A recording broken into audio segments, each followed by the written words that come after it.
श्री स्वामी समर्थ. सर्व स्वामी भक्तांचं आपल्या चॅनलवर स्वागत आहे. मित्रांनो, तुमच्या घराच्या रक्षणासाठी आजच तुम्ही तुमच्या घराच्या बाहेर मुख्य दरवाजाला लावा ही वस्तू. ही वस्तू तुमच्या घराचे रक्षण करेल. तुमच्या घरात कोणतीही वाईट शक्ती, वाईट ऊर्जा, नकारात्मक ऊर्जा किंवा कोणाच्याही नजरबाधा लावू देणार नाही. तुमच्या घराचे रक्षण तर होईलच, त्यासोबतच तुमच्या परिवाराची सुद्धा वाईट शक्तीपासून, नकारात्मकतेपासून, राहू-केतूपासून, कोणाच्याही वाईट नजरेपासून, रोगापासून म्हणा, आजारापासून म्हणा, संरक्षण होईल. ही वस्तू म्हणजे बघा, पंचमुखी हनुमानाची प्रतिमा आहे. मित्रांनो, पंचमुखी हनुमानाची प्रतिमा घराबाहेर मुख्य दरवाजाला लावल्याने खूप सकारात्मक आणि आध्यात्मिक फायदे होतात.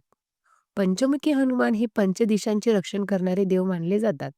पूर्व, पश्चिम, उत्तर, दक्षिण आणि आकाश दिशा त्यांच्या या 5 मुखांमध्ये विशेष शक्ती असते, जी नकारात्मक ऊर्जा, दृष्ट दोष, तंत्रमंत्र, भय आणि अज्ञात संकटापासून आपल्या घराचे रक्षण करते. मुख्य दरवाजाच्या वरच्या साईडला, वरच्या बाजूला पंचमुखी हनुमानाची प्रतिमा लावल्यास घरात शुभ राहते. आनंद नांदतो, मानसिक शांतता सुद्धा लाभते आणि आपल्या घरातील जे काही वास्तुदोष आहेत ना, ते दूर होतात.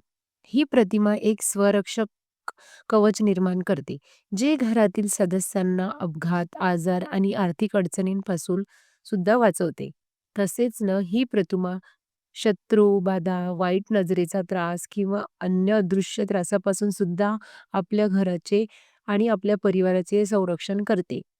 पंचमुखी हनुमानाचे पवित्र दर्शन प्रत्येक वेळी घरामध्ये शिरताना एक दिव्य अनुभूती देते आणि भक्तिभाव सुद्धा वाढवते.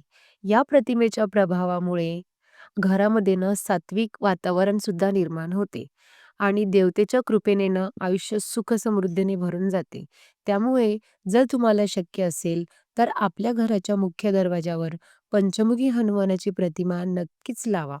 त्वरित लगेचच लवकरात लवकर योग्य पद्धतीने तुम्ही ही प्रतिमा पंचमुखी हनुमानाची तुमच्या घराच्या मुख्य दरवाजासमोर जर लावून घेतली, तर तुमच्या आयुष्यामध्ये येणारी संकटे, नकारात्मकता, ऊर्जा, जे काही वाईट दोष, नजर दोष, जे काही असेल घरातील व्यक्तींचे आजार किंवा अपघात होणारे जर काही अशुभ गोष्टी असतील, त्या सगळ्या टळतात. तर ही होती आजच्या व्हिडिओ संबंधित माहिती. तुम्हाला जर ही माहिती आवडली असेल, तर लाईक, शेअर, कमेंट करा आणि चॅनलवर जर तुम्ही नवीन असाल, तर चॅनल सबस्क्राईब करायला विसरू नका. धन्यवाद. श्री स्वामी समर्थ.